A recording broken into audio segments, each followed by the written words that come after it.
Olá, meus amigos, Pastor Wagner Nunes passando por aqui. Gente, hoje eu quero falar sobre história. Eu quero falar sobre a história da ditadura militar. Fique comigo aqui, eu queria que você ouvisse. Deixa eu te falar, eu sou professor formado em história, eu sou pós-graduado em História e Cultura Africana e Indígena no Brasil, então nós temos gabarito para falar o que nós iremos falar. Mas antes, eu gostaria que você compartilhasse esse vídeo, se inscrevesse no nosso canal, tá? E, se possível, comentasse e compartilhasse com as pessoas. Gente, nós vivemos em um mundo difícil e hoje eu quero falar um pouquinho sobre ditadura militar e o que você ainda não ouviu sobre ela. Então fique comigo aqui nesse vídeo até o final, que eu tenho certeza que você irá aprender. Principalmente você, é cristão, serve a Deus. Eu sei que existe uma crítica por parte de muitos cristãos a respeito da mistura entre igreja e política. Ah, o pessoal da época não se misturava tanto, hoje o pessoal já se mistura mais, pessoal, o mundo mudou. As épocas são outras, o povo de hoje é muito mais esclarecido. E estamos cansados também de sempre pagar o preço por essa canalice que está lá no nosso governo. Então, nós precisamos sim falar sobre política, certo? E eu vou falar aqui baseado no livro que eu escrevi, e eu fiz um estudo aprofundado sobre a ditadura militar e muitas coisas que vocês não sabem. Bom, em primeiro ponto, vamos lá, pessoal.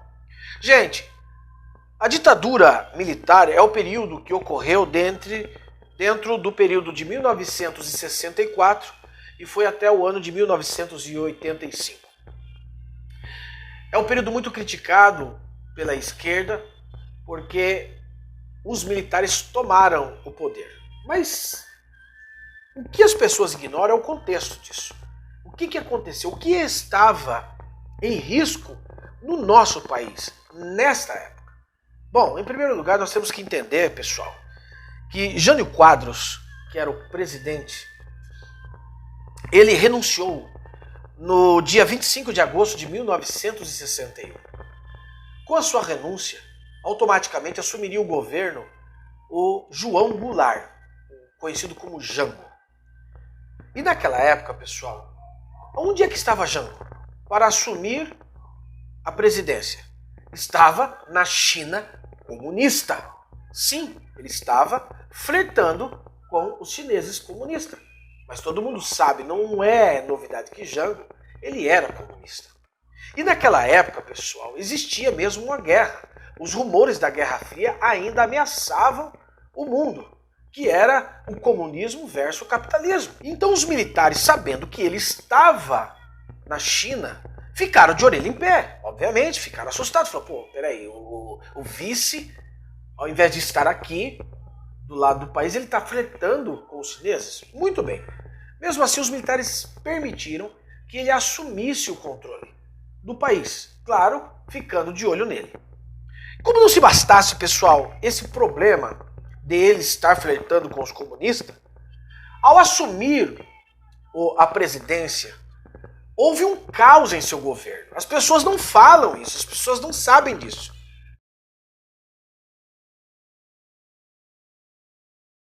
Existiam algumas situações aqui problemáticas em seu governo. O primeiro era o PIB. Ele pegou o PIB com 6,6% e estava já, dentro de pouco tempo, 0,6%. Quer dizer, o PIB derrubou, o Produto Interno Bruto. Ele acabou com o PIB. E a inflação, como não se bastasse, estava 79,9%. Imagine só, gente, que país aguenta isso? E como não se bastasse essas duas situações, existia uma crise moral aqui, dentro do seu próprio governo. Na época, o governo de Jango tinha as seguintes características. Vou falar aqui, ó. Baderna política, crise de autoridade, caos administrativo, recessão econômica e quebra da hierarquia e a indisciplina dentro das Forças Armadas. Gente, era como se ele estivesse dizendo, me arranquem daqui. Mas essa é a política da esquerda. ela traz o problema, ela cria o problema e depois ela traz a solução a fim de ganhar as massas. Só que não deu tempo. Por quê? Porque os militares vieram antes e assumiram o controle. Mas o problema de Jango, com a sua gestão, não para por aqui. Como não se bastasse isso que eu acabei de falar, eu estou resumindo aqui, pessoal, tá? Existiam alguns grupos comunistas aqui, que as pessoas não sabem. Quando se fala da ditadura militar, do golpe militar, preste bem atenção. Eles entendem, a maioria dos brasileiros entende que foram os militares brigar contra o povo. Não é. Os militares estavam contra os comunistas, contra a ideologia comunista que já estavam ameaçando o Brasil, gente. Como não se bastasse toda essa parafernália da gestão de Jango, existia aqui no nosso país ainda alguns grupos que já estavam aqui treinando para tomar o Brasil. Tá, eu vou falar o nome deles que estavam aqui antes do golpe militar. E depois vou falar dos que se estabeleceram durante o golpe militar. Então vamos lá. Os primeiros grupos que estavam aqui antes dos militares já era o MNR. Era o Movimento Nacionalista Revolucionário. Um grupo criado em 64. Era um grupo bem articulado e estruturado. Era o grupo que os militares tinham mais medo, tinham mais temor. Por quê? Porque tinham uma série de agressões, tinha o apoio de Cuba, que Fidel Castro apoiava esse grupo. Fidel Castro apoiava, ajudava financeiramente esse grupo a estar aqui treinando no nosso território para tomar o poder. As pessoas não falam dele. Depois tinha também um grupo chamado de AP, que é a Ação Popular, um grupo que se originou em 1962. Esse grupo era formado por militares de esquerda ligado à juventude católica e com forte adesão dentro do movimento estudantil. Eles apoiavam a reforma de base e as lutas trabalhistas. Alguns religiosos, porque eram católicos, né, ligados a esse grupo, eles tinham reuniões até mesmo em mosteiros, tá, clandestinos e grupos de guerrilha. Depois, nós temos um outro grupo chamado de POLOP. É a Política Operária, um grupo criado em 1961.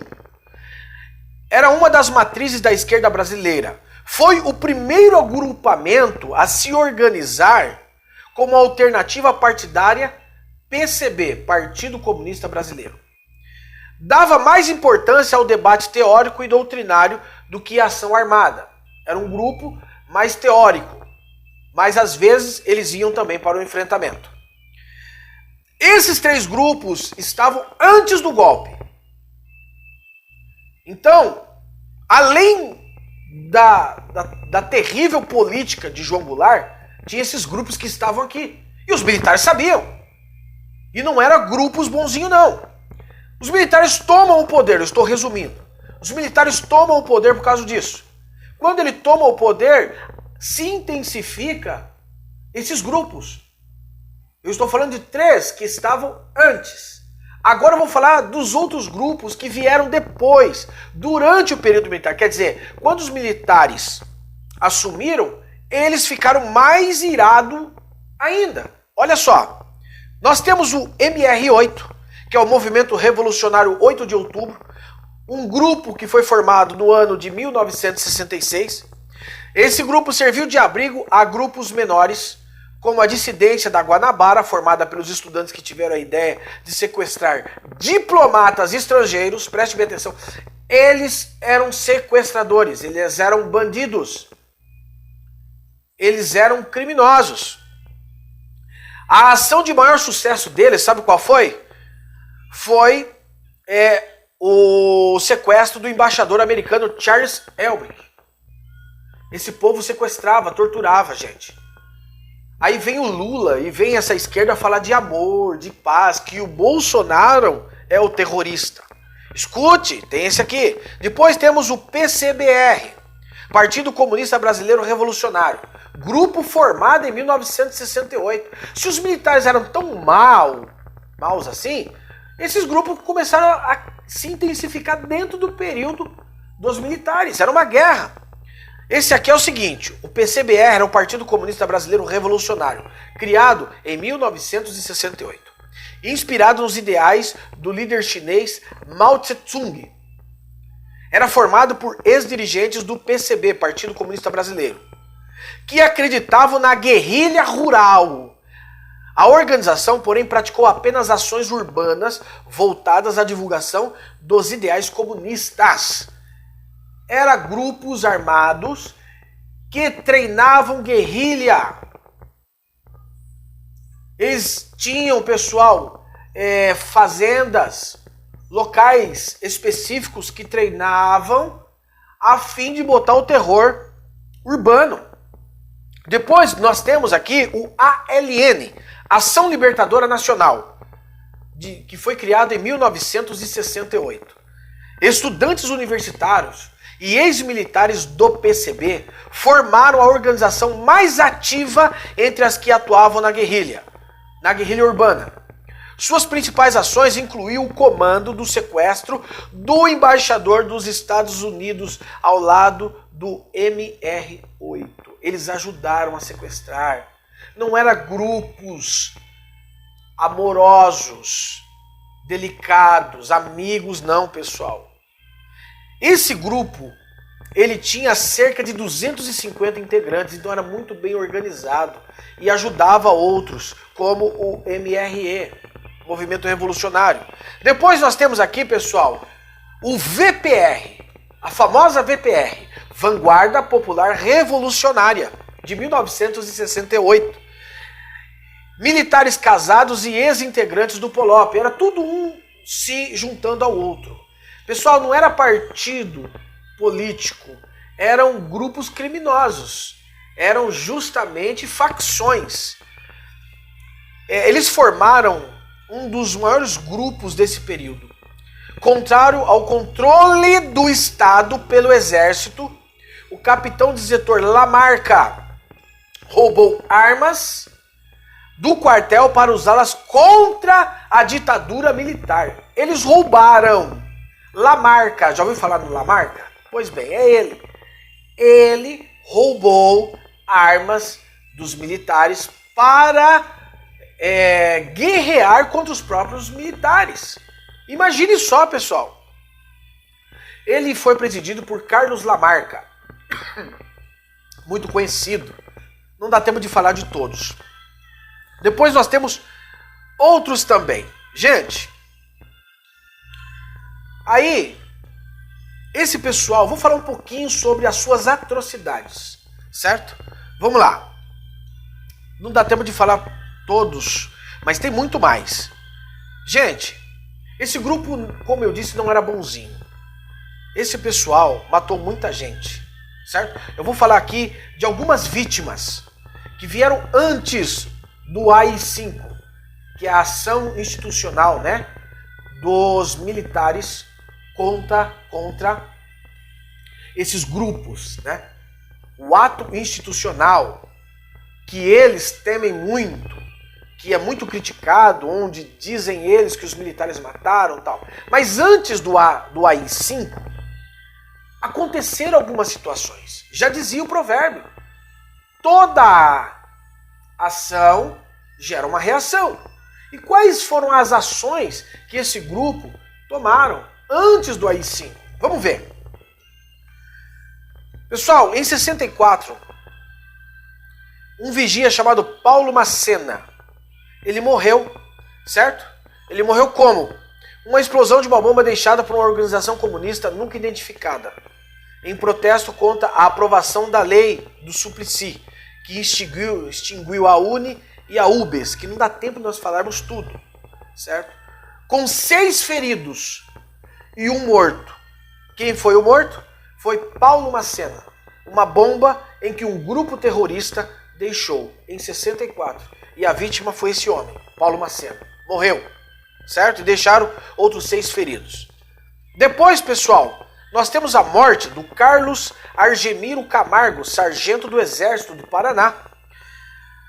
Fizeram uma emboscada contra eles, que era da força dos militares, e os militantes mataram ele.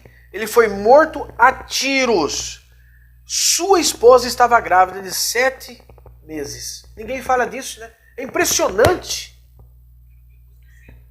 Isso tudo antes do AI-5, do ato institucional, que eles têm medo que aconteceu em 1968. Tudo isso aqui estava acontecendo antes. Paulo Macena morreu em 64 e o sargento morreu no ano de 1965. Depois nós temos a morte de Edson Regis de Carvalho, jornalista de Pernambuco. Essa aí ficou famosa, a explosão da bomba no aeroporto internacional de Guararapes. 17 feridos e 2 mortos. Eles não falam. Eram terroristas, assassinos. Aqui. Aí eu te pergunto, os militares vão ficar de braço cruzado olhando tudo isso? Não. Os militares foram para cima. Os militares foram para resolver. Depois temos também a morte do Nelson Gomes Fernandes, um almirante de Pernambuco, que foi morto em um atentado. Depois disso, nós temos também o Raimundo de Carvalho Andrade, cabo da PM, que foi morto durante uma tentativa de desocupação do colégio. Depois, gente, nós temos aqui, ó, eu tenho tanta lista de pessoas que morreram antes de 68, né? Nós temos aí o ápice, né? Mário Cosio Filho, um jovem, pessoal, um jovem que tinha sua vida inteira pela frente. Alguns historiadores dizem que não deu nem para pegar o resto dele, porque eles estacionaram um carro-bomba próximo ao quartel e ele foi lá vigiar o carro, ver, analisar lá o que estava acontecendo e a bomba explodiu. Gente, esse povo todo esse grupo de guerrilha eram assassinos que estavam no nosso país, que estavam no nosso Brasil. Pessoal, o que eu quero mostrar com isso? Que esse povo não é bonzinho, não. Que se existe uma razão pela qual os militares tomaram o poder, essa razão é justificável. Eu não estou aqui, olhe bem para mim, eu não estou dizendo aqui, preste bem atenção você, apoiando 100% os militares, não estou dizendo que eles são 100% certo, mas o que eu quero dizer é que o lado da esquerda ninguém conta. Que esse povo matou, torturou e provocou caos político aqui no nosso país. E que você não sabe, as pessoas não buscam conhecimento. Então eu gostaria que você compartilhasse esse vídeo agora para cristãos, crentes que não conhecem a história. Pessoal, é por essa razão que eu estou vindo aqui, dando a minha cara a bater, vindo nas redes sociais, sendo xingado, sendo humilhado. As pessoas não gostam dos nossos conteúdos, mas nós temos que falar a verdade. E o que eu estou falando aqui é baseado em fatos. Não dá para falar tudo, eu tenho muita coisa. Se você quiser o meu livro, é só entrar em contato comigo aí no PV e nós vamos providenciar para você. Então, pessoal, concluindo, não comprem o que essa mídia podre da esquerda vende para vocês. Eu sou professor de história, estou aqui para debater também com quem quiser.